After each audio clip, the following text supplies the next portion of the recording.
अब अगर मैं आपसे कहूं कि आप लोगों को अपने राइट्स भी नहीं पता, क्योंकि आरटीआई यानी राइट टू इंफॉर्मेशन एक्ट 2005 के अकॉर्डिंग हर भारतीय नागरिक का ये अधिकार है कि वो सरकार से किसी भी तरह की इंफॉर्मेशन ले सकता है। लेकिन जब महाराष्ट्र असेंबली इलेक्शंस के बाद कांग्रेस ने ईसीआई यानी इलेक्शन कमीशन ऑफ इंडिया से पोलिंग बूथ की सीसीटीवी फुटेज मांगी तो उन्होंने इसे साफ तौर पर इनकार कर दिया। सीसीटीवी वीडियो चुनाव आयोग को साझा करनी चाहिए क्या? करनी चाहिए। अब आप लोगों को लगता होगा इलेक्शन कमीशन ऑफ इंडिया पर सिर्फ वोट चोरी के इल्जाम है। इलेक्शन कमीशन वोट चोरी में है, जबकि उन पर इसे कई बड़े स्कैम्स, कंट्रोवर्सीज और करप्शन के इल्जाम लग चुके हैं जिन्होंने पूरे देश की जनता को हिला कर रख दिया। सॉरी, पूरे देश की जनता को नहीं, सिर्फ आपको, क्योंकि अंधभक्तों को इससे कोई फर्क नहीं पड़ता। उनकी तो सिर्फ एक ही आइडियोलॉजी है, मोदी है तो मुमकिन है। चाहे ब्लू ड्रम मर्डर केस हो, एसएससी एग्जाम्स के स्कैम हो या फिर पहलगाम जैसे टेरर अटैक की बात हो, अंधभक्तों को कोई फर्क नहीं पड़ता। मोदी हमारा पति, हमारा भाई, हमारा बाप। सोच कर देखो दोस्तों, जब दुनिया की कहे जाने वाली सबसे बड़ी डेमोक्रेसी ही वोट चोरी के घोटाले को छुपाने लगी तो आम आदमी के वोट डालने का कोई फायदा नहीं, क्योंकि एट द एंड सारे वोट्स जब एक ही पार्टी को जाने हैं। अब ये एक लंबी कहानी है और सरकार के खिलाफ हुए इन स्कैम्स की लिस्ट पड़ी है, लेकिन हम थोड़ा फास्ट फॉरवर्ड करते हैं, सिर्फ इस एक मुद्दे यानी वोट चोरी को डिटेल में समझते हैं। एक्चुअली ये कहानी शुरू होती है 7 अगस्त 2025 में, जब leader of opposition mister Rahul Gandhi ने ईसीआई यानी इलेक्शन कमीशन ऑफ इंडिया पर सीरियस एलिगेशंस लगाए थे वोट डिलीटेशन और मैनिपुलेशन के।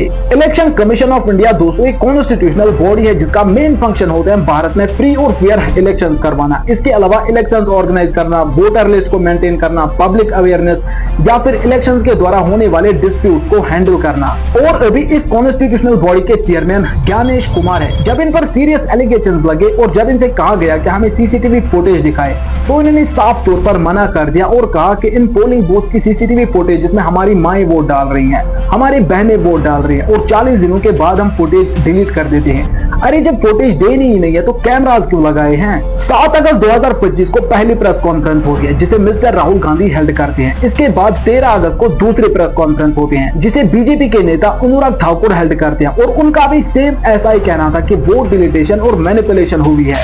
एंड फाइनली 17 अगस्त 2025 को तीसरी प्रेस कॉन्फ्रेंस होती है जिसे खुद chairman of election commission of India Gyanesh Kumar held करते हैं। अब लोगों को लगा था कि इलेक्शन कमीशन ऑफ इंडिया के द्वारा कोई करारा जवाब मिलेगा और सारा मसला यहाँ पर सॉर्ट आउट होगा, लेकिन उन्होंने ऐसी फालतू बात कही जिससे पूरे देश की जनता भड़क उठी।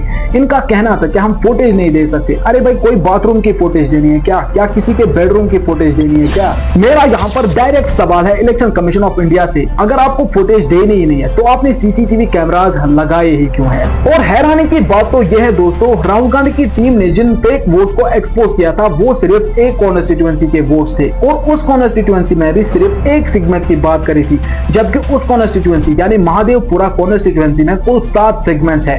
6 सेगमेंट्स को कांग्रेस को जीत हुई थी, सिर्फ एक सेगमेंट में उनको बड़ी संख्या में हार का सामना करना पड़ा था और इस एक कारण की वजह से 2024 के लोकसभा इलेक्शंस का रिजल्ट ही पलट गया। इस कॉन्स्टिट्यूएंसी का विनिंग मार्जिन 32,707 वोट्स का था दोस्तों, लेकिन जब वोट्स एलिज किए गए तो पता चला यहाँ कुल 1,02,050 वोट पड़े हैं। इसका मतलब पता है क्या है दोस्तों, कि दुनिया की सबसे बड़ी डेमोक्रेसी यानी भारत की डेमोक्रेसी को हाईजैक किया गया है। वोट चोरी के कारण पाकिस्तान में सरकार गिरी, वोट चोरी के कारण बांग्लादेश में भी सरकार गिरी। क्या आपको लगता है वोट चोरी के कारण भारत की सरकार गिर सकती है?